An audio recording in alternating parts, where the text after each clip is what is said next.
Welcome, everybody, to the Daily Dose. My name is Trent Jenkins. I don't know about you, but for us and our family, the central zone where most everything takes place is the kitchen table.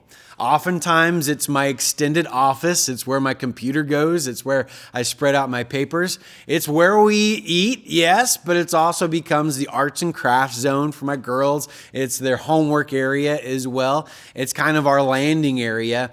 And I found myself one night there. I'm working on something diligently after hours when we're supposed to be with family. And my one little girl, she's 5 years old. She comes up to me, Daddy, will you come see this? Yeah, I will in just a minute. And so I keep at and she comes back to me, okay, it's been a couple minutes. Can you come see it? And of course, I'm still right involved with my important, urgent work that people need answers back from me on. And so I send her off again. She comes back one more time. Daddy, will you come see this? And in just a minute, kind of frustrated with her. Doesn't she understand the urgency of these emails? And I get back to it, and my wife says just one word, Trent. And you know the intonation that a spouse can have with you. She can speak volumes of work in just one syllable of my name. And I look at my daughter, and she's kind of walking away, sullen, downcast, because I've rejected her and what she wanted to show me. And she'd built this incredible fort in her room, and we love building forts together. And of course, I got up from the table and we went and saw what she did, and we had this amazing moment. But I almost missed that moment because I was basing my life on the tyranny of the urgent, as Stephen Covey would say in 7 Habits of Effective People. The tyranny of the urgent. I get distracted all the time. A lot of times by things that aren't necessarily awful. They're not bad. They're not these awful, simple things. They're oftentimes very good, productive things. But I think we can get distracted with the productive and we lose sight of our purpose. And many times our purpose is rooted in the people that are in our lives. I don't know, have you been there in your own life where you've gotten distracted from the great things that are right around you and you lose sight of what's there? I see it all the time on vacation when there's these amazing settings and people are sitting on their phone texting, or they're at a great restaurant and there's their loved one right across the table, and they're not even having a conversation. They're texting people outside of the restaurant.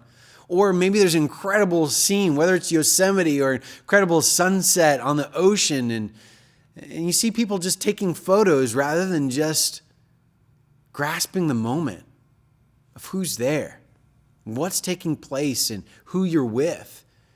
We get so distracted with the tyranny of the urgent, or in this one book I read called Indistractable, it talks about the pleasure zone that we get from the things that are urgent, because we get these automatic hits of dopamine to our brain that says, this is good for you. You love this. It provides pleasure by being able to check off our boxes of tasks that are done rather than looking at the long game of why we're doing what we're doing. And we get distracted with our devices. We get distracted with all of these things. And I want to encourage you today as we take a look at this, when we look at the life of Jesus and what he modeled, he was about doing life with his disciples. He said, come follow me.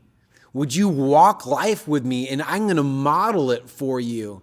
He says it when he calls them, and then ultimately we see it time and time again. And in chapter 6, he says, come with me yourselves to a quiet place and get some rest. He wanted time with them to discuss the mission that he had sent them on. Or in chapter 9, in the Transfiguration, he had taken 3 with them because he didn't want to just tell them who he was. He wanted to show them. He wasn't just about telling. He was teaching. He was modeling. And in life, we can do so much better if we decide we're going to model, if we decide we're going to have face time rather than just screen time. I think a lot of times, in a good way, we're putting limitations on our phone for screen time. We're trying to get away from it. But instead of just saying no to one thing, we could say yes to another. Yes to FaceTime with our kids. Yes to FaceTime with our friends. Yes to FaceTime with our spouse.